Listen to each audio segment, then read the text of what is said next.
Hi, I'm Marc, and welcome to the weekly Outside Views report on American politics. An old conflict between Argentina and Great Britain threatens to flare up again. The South American country has terminated a common point of view with Great Britain over the Falkland Islands. Argentina withdraws from the so-called Foradori-Duncan pact with it. The Argentine government wants to negotiate again, but Great Britain sees the Falkland Islands as British. On Thursday, Argentina announced that it would withdraw from the Foradori-Duncan pact as mentioned.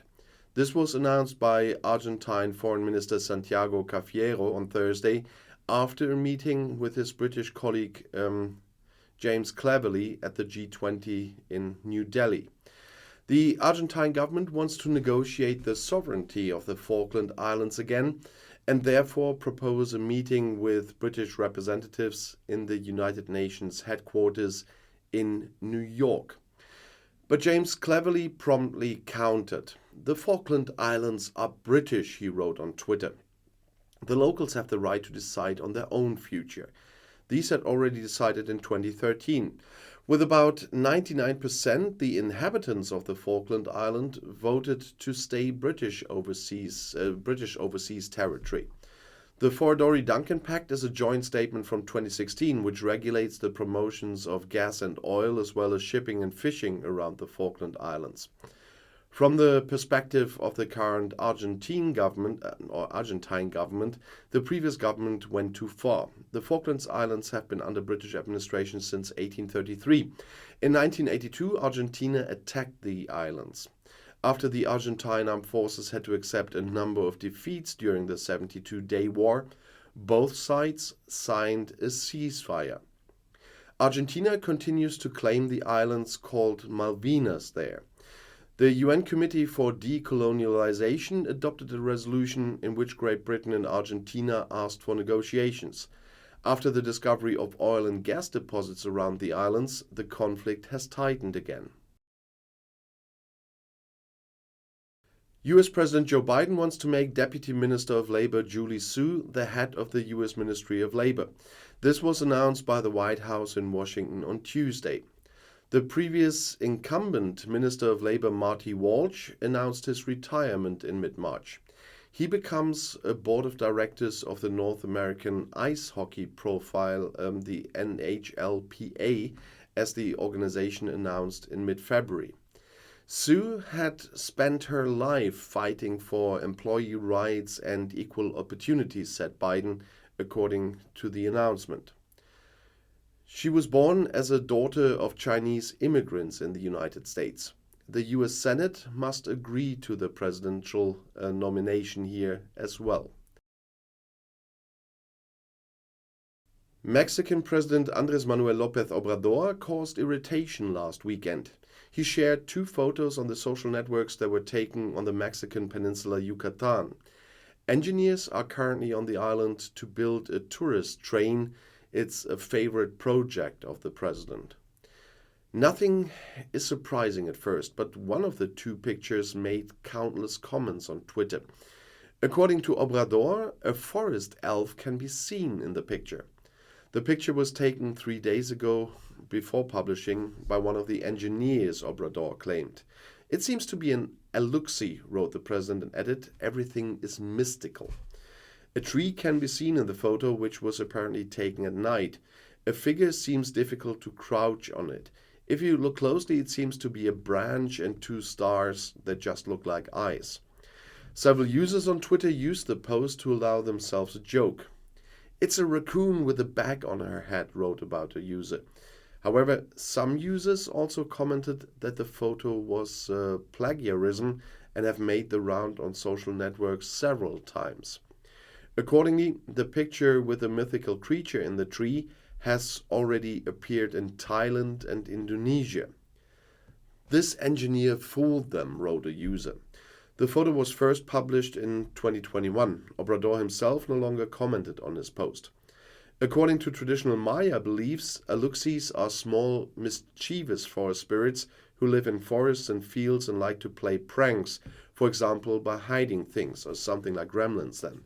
Some people leave small offerings back to appease them. The old Maya civilization reached its heyday between 300 and 900 AD on the Mexican peninsula Yucatan and in the neighboring parts of Central America, but the descendants of the Maya continue to live on the peninsula. The United States has approved a planned arms delivery to Taiwan to a scale of $619 million. These are a few hundred missiles for F-16 fighter jets, as well as start and control systems and other equipment, as the Pentagon in Washington announced. The requested sale becomes the ability of the recipient to defend its airspace, regional security, and contribute to interoperability with the United States, they said. The United States has committed itself to the defense capacity of the Democratic Island Republic since 1979, which primarily means arms deliveries that upset the Chinese leadership. Beijing only sees Taiwan as part of the People's Republic and threatens to conquer. The government in Taipei, on the other hand, has long understood the island as independent. Brazilian President Luiz Inácio Lula da Silva again advertised his idea for an international mediation initiative for the settlement of the Ukraine war at a video count with his Ukrainian colleague Volodymyr Zelensky. I have confirmed the desire to speak to Brazil, to speak to other countries, and to participate in every initiative for peace acquisition and dialogue, wrote Lula on Twitter on Thursday. War cannot be interested in the interest of anyone, he wrote. Since taking office on New Year, Lula, who had already ruled from 2003 to 2010, has been trying to establish Brazil on the international parquet after his right predecessor Jair Bolsonaro had largely isolated the largest country in Latin America. Finally, he brought a so-called peace club around Brazil and China to intensify diplomatic efforts to work on the Ukraine war. However, Ukraine rejects a Russian dictation peace and demands that Russian troops withdraw completely from Ukrainian soil. In the United States, the number of weekly income on unemployment benefits has surprisingly lagged.